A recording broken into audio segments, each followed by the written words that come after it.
Today in Global Garden and Roblox, I have 10 things you're going to want to do before this event is gone and the new blacksmithing update comes into the game. If this sounds interesting to you, go ahead and hit that red subscribe button, become part of the first 300k OGs on the channel, and let's get into the video.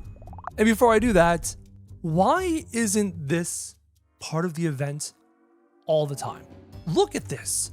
This is some sort of the car going around the track and bringing in all these cool safari things. You can walk off the map and take a look at them. Why isn't this always part of the game? This makes the game feel like a safari update, and it's only here during a weather event. Developers, please, when you're doing stuff like this, make it a constant part of the game so that when people come back to your game after a long time, they see this really cool update. Like, this is awesome. Keep this all the time.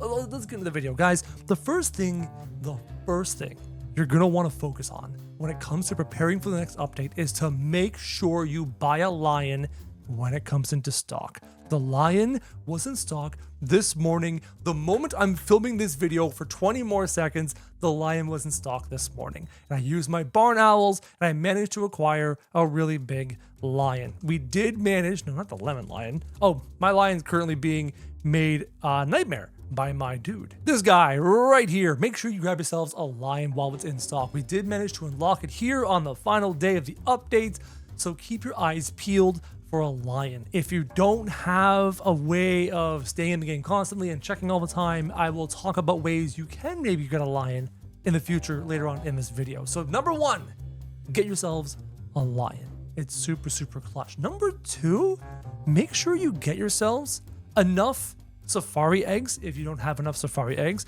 but also definitely enough safari seed packs. The safari seed packs are always in stock and the shop resets now every 10 minutes. So make sure you come in here and you grab your seed packs in case you don't have all the really cool seeds that are in the seed pack, especially the peacock tail. That peacock tail still eludes me. I have not been able to get one. So make sure you actually get in here and get your seed packs. You can AFK it, you can use auto clickers, whatever you got to do. Just make sure you get enough of them, or you're never going to get that thing, that tail. I want to try that. So it looks so cool. Moving on to point number 3. This one's actually quite critical. There is a leak, and potentially in the update, we're going to get a method to maybe boost pets past age 100. Yes, you heard that right. We might be able to boost pets past age 100. I misunderstood the machine when I looked at it last time, and it's crazy. This could completely change the game of Grow a Garden forever and alter the way the entire pet ecosystem is structured in this game. It's something you definitely want to consider. Check out this leak. This is the machine in question. Notice how it says pet age break. Now, I misunderstood this when I first looked at this, and the comment section of that last video informed me that when it comes to Roblox games, the term break is usually reserved for breaking through things, breaking past things, breaking beyond things. So this machine that requires an age 100 pet might allow you to bypass age 100. How much? How far? How long does it take? We don't have any details, but this is coming up tomorrow potentially. So you might want to age up any of your relevant pets to age 100 in case this works. Now it could remove the mutation on the pet, it could keep the mutation on the pet. I don't know what this machine is going to do, but I'm really curious about it. So prepare by aging your pets up to 100, any pets that you might want to go beyond 100, plus ultra, if you will. Moving on to my next tip, and this tip's actually rather critical. Make sure you invest in a certain pet, and that certain pet is the Pachycephalosaurus. You've heard me sing the praises of the Pachycephalosaurus for a long time now, and now you're going to hear me sing the praises again. Guys, we are getting a blacksmithing update. Blacksmithing is crafting. Crafting is the Pachycephalosaurus's territory. Would you like to craft double? Twice? 2 times? I think you would. So if you have enough Pachycephalosaurus and you get them to the appropriate weight and age, you can craft a double craft 100% of the time. Yes, you heard me. 100% of the time is completely possible. Obviously, having bigger Pachycephalosaurus like this 27 kilogram one that I hatched with Brontos, which made it bigger, will help a lot. Let me show you the exact the minimum weight on average you're going to need? Well, basically, in terms of ability, you're going to need 12.5% on the ability. 12.5% times 8 is 100%, the 100% you're trying to get. So each one must average out to 12.5%, which means you're looking at a minimum weight on average of 2.17 kilograms at age 1. Now, this is without Golden, Rainbow, or Nightmare. This is just a regular base guy, no Nightmare. If you got it Golden, it drops down to 1.97 kilograms at age 1 to reach the 12.5% on average. With Rainbow, as you can see right here, it drops down to 1.77 kilograms to get to the percentage you're after. And then with Nightmare, it drops down to the minimum of 1.73 for Pachycephalosaurus to reach 12.5%. So you don't even need huge ones. You just need good sized Pachycephalosaurus to reach 12.5%. Now what you can do is have some that are bigger than this, like 2 to 2.1 to 2.2 kilograms, and then you can mix in some smaller ones than this. But combined, you're trying to get them up to 100%, and these are the weights and ages you're going to need to do so. So I highly suggest you try and find your Pachycephalosaurus to make your Pachycephalosaurus army to double your crafting. But that leads on to my next point. The next point is, I don't even know if I have one on me. I don't have one on me. It's the hamster. Now, I don't know if you know this, but the hamster we talked about in the past, and the hamster is an interesting pet. It speeds up crafting, but a regular sized hamster doesn't speed up crafting enough for as long as you want to seemingly be worth it. But now, the hamster is not alone. The hamster has a new friend, and the new friend is the elephant. We've never imagined a world where the hamster can go above and beyond. It's like 1 kilogram weight. It was a store pet. Therefore, the heaviest hamsters we have before the elephant was only 1.2 or 1.3 kilograms. Now that can go up to 3.9 kilograms with a regular elephant, or 6 kilograms with a rainbow hatched elephant. What do those numbers look like?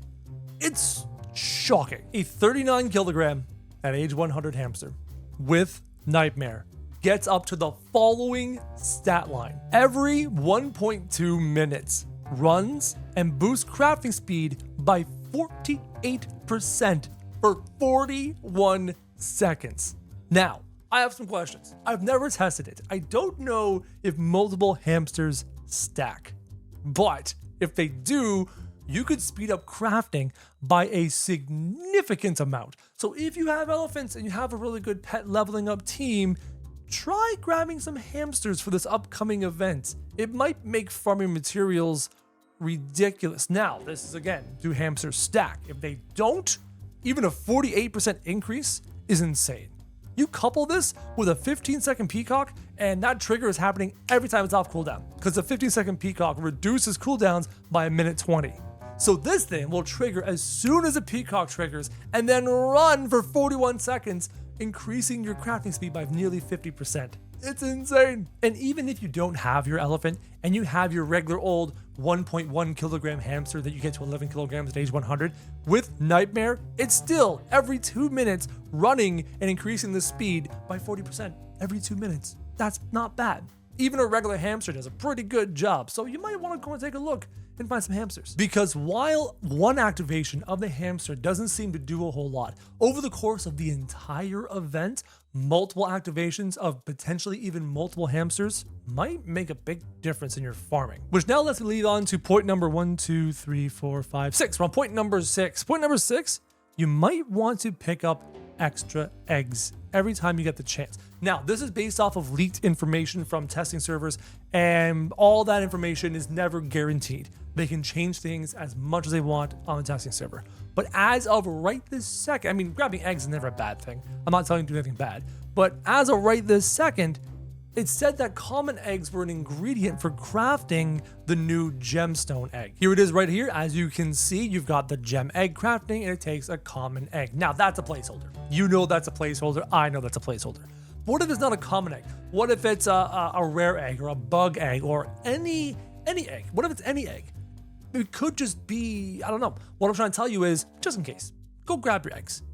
You can never go wrong. Even if it's not the common egg, or if it's not any egg and doesn't use eggs at all, what are you going to do? Be upset that you have extra eggs? It's never a bad thing to do. So grab your eggs. Don't forget, I haven't grabbed eggs from the store in a while, so I'm starting to stock up on eggs just in case. Just in case. Moving on to point number 7. Sometimes I give this advice, sometimes I don't. But now that we have potentially four gardens, I think I'm gonna give this advice. Guys, make sure you clear out at least one of your gardens. I mean, we all have multiple gardens. Most of us have at least 3, right? I'm sitting on 3. I haven't done the Ascension garden yet. Hasn't been a priority. But most of us have at least 3 gardens. I would say take one of your gardens, clear it out. Just make lots of room because you don't know exactly what we're going to need. Now, I have a couple of theories. This is just a theory, a game theory, if you will.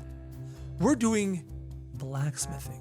We need ingredients like coal, right? Let me show you. Here's an ingredient right here. Coal, and ingots and ore. How do you make coal? In most video games, like Minecraft, for example, coal is a byproduct of burning wood, right? So woody plants in this game are coconuts and mangoes, lots of woody plants. So there's a good chance we're probably going to need to use woody fruits to shove into a furnace to generate coal. So what's a great source of woody fruits? Mangoes and coconut trees. And one of my forests, my second garden, is filled to the brim with mangoes and coconut trees. I'm not going to switch to it. If you've watched my content the past couple of weeks, you've seen it before. If I switch to it, it's going to take a 1.5 years for all of those mango fruits and coconut fruits to load into the game. I'm not doing that right now while I'm making a video for you guys.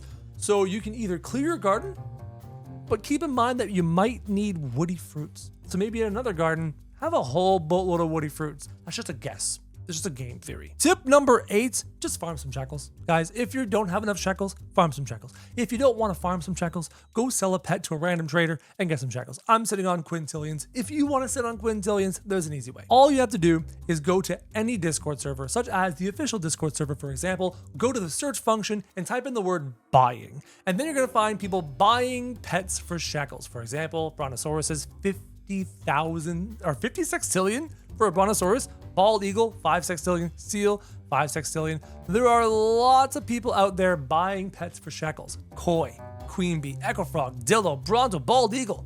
Look at this.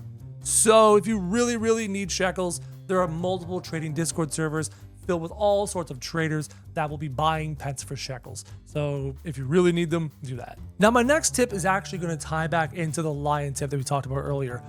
If you don't have a notifier, a Discord notifier yet, I would choose a Dawn Discord server. Link in the description down below. They have all the notifiers you need to be notified when things come into stock. Also, in the Dawn Discord server, for example, we all freak out in the general chat, because that's where I am. I talk in the general chat all the time. We freak out in there whenever things do come in the stock. You should have seen the Dawn Discord server general chat when the lion was in stock. Everybody went nuts. We were pinging each other, letting each other know that the lion was in stock, etc., etc. So hey, CPAX. So get into the Dawn Discord server or get into any notifier Discord server so that you can be notified when a thing like the lion comes in stock, because I'm pretty sure it's going to be gone tomorrow morning. You've got less than 24 hours to get this lion, so get one. And finally, the last tip for you, subscribe to me. Subscribe to Kro. I go live every single day. I'll be going live for the admin abuse tomorrow. So if you want to hang out in a live stream and talk to me, make sure you subscribe. And hope this video was useful to you. If it was, go ahead and hit subscribe, become part of the first 300k OGs on the channel. And as always, guys, thank you very much for watching.